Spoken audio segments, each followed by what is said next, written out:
Bonjour et bienvenue à notre deuxième vidéo sur la cinétique chimique. Nous allons aujourd'hui aborder la définition de la vitesse d'une réaction. Nous sommes dans le livre 2, chapitre 5, à la section numéro 2. Tout d'abord, définissons la variable qui va déterminer ou qui va représenter la vitesse, le petit v. Pour moi, ça va ressembler à ceci. Et lorsqu'on veut parler de la vitesse instantanée à un certain temps, on va dire la vitesse au temps t avec un t en indice. Alors, avant d'aborder la vitesse d'une réaction, rappelons-nous de ce qu'on prend pour calculer la vitesse d'un objet qui est en mouvement. Par exemple, un mobile qui bouge. Ici, on a un graphique de la distance en fonction du temps. Si on veut prendre une vitesse moyenne, par exemple, vitesse moyenne de l'objet, eh bien, ce qu'on ferait, c'est qu'on prendrait la distance parcourue. Par exemple, entre ce point-ci et ce point-là. Ça serait la distance parcourue et le temps que ça a pris pour parcourir la distance. On prendrait la différence en distance et la différence en temps. On trouverait donc le temps parcouru, la distance parcourue dans un certain laps de temps. C'est particulièrement inutile d'avoir cette information-là si on veut connaître votre vitesse à un moment donné du parcours. Par exemple, si ça vous prend 1 heure et demie vous rendre au travail ou à l'école et que l'école est à une distance, par exemple, de 30 km de chez vous, eh bien, vous connaissez très bien la vitesse moyenne à laquelle vous êtes allé. Par contre, si vous voulez savoir à quelle vitesse vous êtes allé en autobus, ou lorsque vous avez marché jusqu'à l'arrêt, ou lorsque vous étiez dans le métro, ce n'est pas la vitesse moyenne qui va être vraiment importante, ça va être la vitesse instantanée. Au moment où vous étiez dans le métro, vous alliez beaucoup plus vite qu'au moment où vous étiez dans l'autobus que quand vous étiez en train de marcher. Et donc, la vitesse instantanée a une importance qui est différente de celle de la vitesse moyenne. Par exemple, pour avoir la vitesse instantanée au moment où vous étiez ici, par exemple, à ce temps-là, le temps t', pour pouvoir prendre votre vitesse instantanée, ce qu'il faudrait faire, ce serait prendre la pente d'une tangente à ce point-là. Puis pour avoir donc la vitesse instantanée, il faudrait prendre la variation de la distance parcourue dans un certain court laps de temps, donc la dérivée de la distance par rapport au temps, et vous auriez cette information-là en calculant la pente de la tangente au temps t, à ce point-là. Donc, il y a une différence entre une vitesse moyenne et une vitesse instantanée. Pour une réaction chimique, c'est exactement la même chose. Okay? Et les vitesses moyennes sont totalement inutiles. Les vitesses instantanées sont beaucoup plus intéressantes.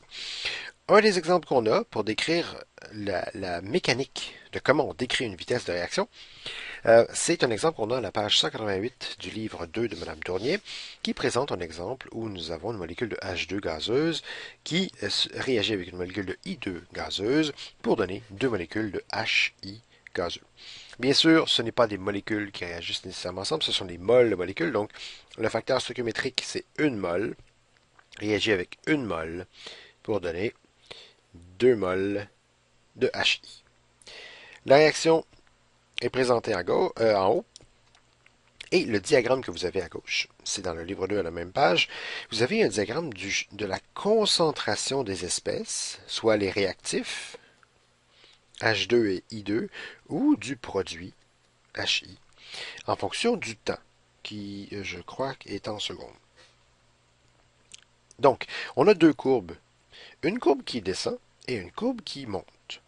Comme les réactifs disparaissent et que les produits apparaissent, forcément, la concentration des réactifs diminue. Donc, ça, c'est la courbe des réactifs. La quantité de produits augmente avec le temps, donc forcément, ça, c'est la courbe de HI. I2 et H2 vont tous les deux disparaître à la même vitesse. C'est pour ça qu'il y a seulement une courbe pour les réactifs, parce que les deux disparaissent à la même vitesse. Si on voulait calculer la vitesse de la réaction, on pourrait dire que la vitesse instantanée, c'est la différence de concentration, par exemple de H2, dans le temps. Et on va prendre le point qui est à peu près ici, Et on va calculer, vous voyez une tangente de dessinée, on va prendre la pente de la tangente. Pour calculer la pente de la tangente, on va prendre les valeurs qui sont données sur la droite pour la distance en X et en Y. Donc la différence de concentration, c'est 0.0215 mol par décimètre cube, je vous épargne les unités, divisé par 53 secondes, ce qui nous donne une valeur de moins 4,06 fois 10 à la moins 4. Et les unités, cette fois-ci, c'est des mols par décimètre cube multiplié par des secondes moins 1. Ça serait par seconde, donc divisé par seconde, mais je vais multiplier par seconde moins 1. Là, on aurait le droit à deux chiffres significatifs, donc 4 0. Si je prends par exemple la disparition, ça c'était la disparition des réactifs, je vais prendre l'apparition du HI qui se trouve sur cette courbe-là ici en bas. Donc la vitesse instantanée calculée par rapport à HI, donc l'apparition de HI par rapport au temps. On va prendre plus 0,430. Ça, c'est les valeurs qui sont ici là, que je prends sur le graphique. Divisé par 53, qui est le temps, ça me donne une valeur de plus 8,11. Toujours une fois deux chiffres significatifs. Fois 10 moins 4, mol, 10 mètres cubes, et encore une fois, seconde moins 1. Ainsi, il est un peu surprenant de voir que pour une même réaction chimique, la disparition des réactifs et l'apparition des produits ne se fait pas à la même vitesse. Regardez, la vitesse selon le réactif H2, mais I2 aurait été la même, donne moins 4,06 fois 10 moins 4 mol par décimètre cube seconde moins 1. Et lorsqu'on regarde l'apparition de HI, c'est plus 8,1 fois 10 moins 4. Donc, ça voudrait dire que, dépendamment de ce qu'on regarde comme espèce chimique lorsqu'on analyse la vitesse d'une réaction, on aurait des vitesses différentes. Ce qui n'a aucun sens. Nous devons trouver un moyen de rendre ceci beaucoup plus standardisé et que peu importe ce qu'on regarde comme molécule dans une réaction, on devrait trouver la même vitesse. Alors, si nous avions commencé par 1, définir la vitesse d'un mobile, 2, regarder la vitesse des réactions, regardons maintenant quelle est la définition de la vitesse qu'on va prendre ou qu'on va choisir pour qu'elle ait toujours les mêmes valeurs. La définition d'une vitesse, définition de vitesse, sera choisie. Okay, on va déterminer c'est quoi par convention pour que la vitesse soit positive. On ne veut pas avoir de vitesse négative et on veut qu'elle soit indépendante du réactif R ou du produit P qui va servir à la détermination de la vitesse. On ne veut pas que selon les produits ou les réactifs, ça change la valeur de la vitesse de réaction. Alors, par définition, on va dire que pour une réaction qui est homogène, donc dans une seule phase, générale de type A plus B donne du C plus D, avec les petites lettres qui sont les coefficients stoichiométriques, donc le A, le B, le C et le D sont les coefficients stoichiométriques. Le grand A, grand B, grand C et grand D sont les espèces. On définit la vitesse instantanée V comme étant, et là V ne devrait pas être une majuscule, mais devrait être une minuscule, parce que le V majuscule est réservé au volume. La vitesse V au temps t est définie comme étant la variation de la concentration d'un réactif dans le temps. Et étant donné que la vitesse d'un réactif est négative, la disparition d'un réactif est négative, on le voit ici, la vitesse instantanée de la disparition d'un réactif H2 est donnée à une valeur négative. On va, pour les réactifs, incorporer un moins à l'expression pour que la vitesse devienne négative, donc positive. Et pour pas que la vitesse soit dépendante du nombre de moles créés ou consommés dans la réaction, tel que présenté dans le deuxième exemple. Donc ici, on a une réaction qui faisait disparaître une mole, et faisait apparaître 2 moles de HI. La vitesse était 2 fois plus grande pour l'apparition de HI qu'elle était pour la disparition de H2 à cause de ce facteur de coefficient 2. Eh bien, ce qu'on va faire, c'est qu'on va diviser par le coefficient stoichiométrique pour obtenir toujours des valeurs qui sont indépendantes du coefficient stoichiométrique.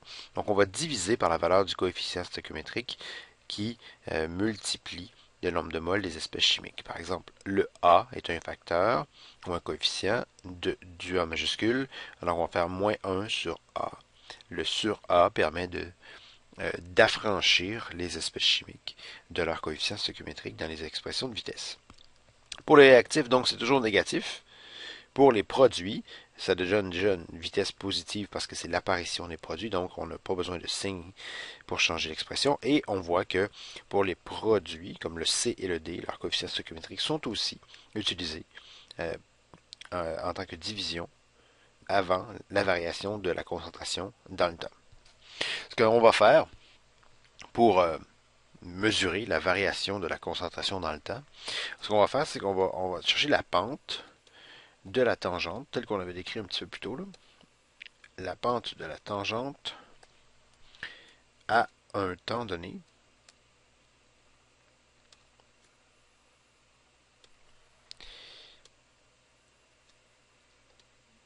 Pour la courbe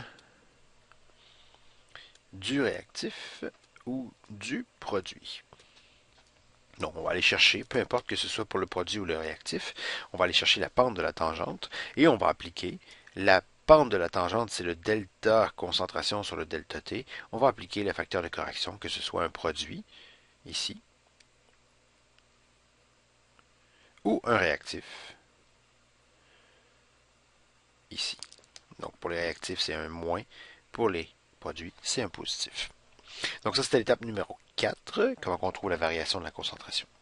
Ce que ça donne dans notre exemple juste un petit peu plus haut, c'est qu'on remarque immédiatement que si on fait le même calcul, la vitesse instantanée ici devient vitesse instantanée moins 1 sur 1 pour la disparition de H2.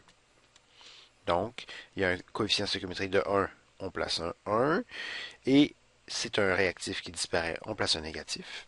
Et là, cette valeur-là, on voit que ça devient un moins 4,06 fois 10 moins 4 mol par décimètre cube. Ça donne donc une valeur qui est positive, plus 4,1 fois 10 moins 4 mol décimètre cube, seconde moins 1.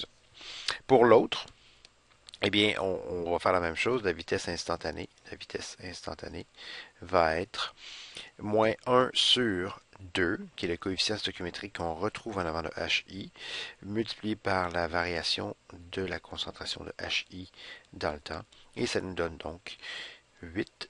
En fait, c'est pas de moins, c'est un plus ici. Je me suis trompé. Plus parce que c'est un produit. 8,1 fois 10 moins 4 mol décimètre cube multiplié par seconde moins 1 divisé par 2. Donc, sur 2. Ça nous donne bel et bien 4,0 quelque chose. Avec les chiffres significatifs, ça nous donne 4,1 fois 10 moins 4 mol décimètre cube seconde moins 1. Alors on s'aperçoit que toutes les deux valeurs, peu importe qu'on surveille la réaction par la disparition du H2 ou l'apparition du HI, nous donnent deux vitesses qui sont identiques, donc la même valeur pour la vitesse de la réaction. La définition de la vitesse instantanée, vous devez la savoir pour pouvoir l'utiliser dans un ou deux problèmes. Mais nous, ce qu'on va faire, c'est qu'on va transformer ces expressions-là, qui sont des expressions différentielles, parce qu'on surveille la différence de concentration dans le temps, on va les transformer en équations de vitesse intégrées, qui vont être beaucoup plus utiles pour nos calculs. Donc, vous les comprenez, vous les utilisez dans les petits exercices du début du chapitre, mais on va les approfondir sous une forme différente dans quelques temps. En terminant, les unités de vitesse vont être, telles que vous avez pu le voir depuis le début, des mols par décimètre cube multiplié par une unité de temps. Et là, ça peut être des secondes moins 1, mais ça peut être aussi des minutes moins 1, donc par seconde, par minute, par heure, par jour et par année. Donc, dans le cas de certaines réactions de décomposition nucléaire, décomposition radioactive. Si on travaille avec des liquides et des gaz, on peut utiliser les décimètres cubes, mais si on travaille avec des gaz, très souvent, vous allez voir plutôt le mètre cube à la place du décimètre cube. Donc, ne vous surprenez pas. Bon travail.